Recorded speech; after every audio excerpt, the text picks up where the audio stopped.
Ana, você conhece a festa do Divino, certo?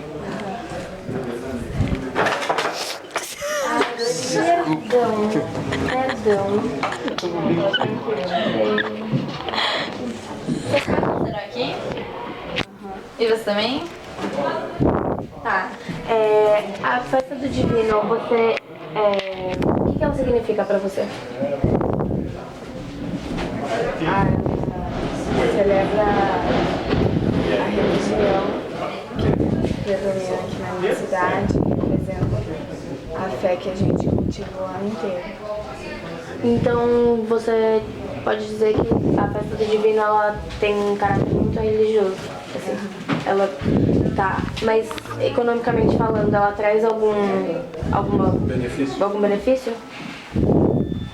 Traz, porque chama bastante turista e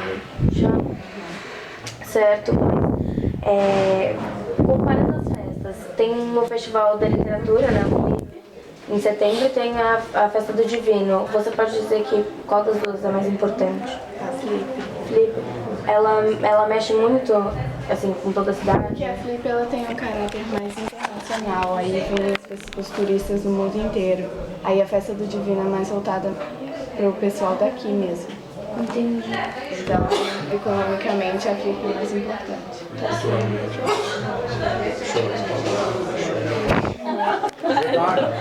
Chegou a atingir o objetivo. Então, a cultura, assim, do Brasil, você pode dizer que Paraty, ela carrega muito dela aqui, assim?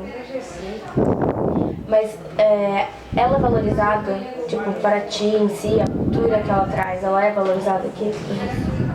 Em parte, porque é valorizada mais por quem é de fora, porque pelo pessoal daqui mesmo, não. Eles pensam mais na parte econômica, que tipo, os turistas vêm aqui pra ver as festas e não sei o quê. Isso, o pessoal daqui de Paraty mesmo não se importa muito. Entendi.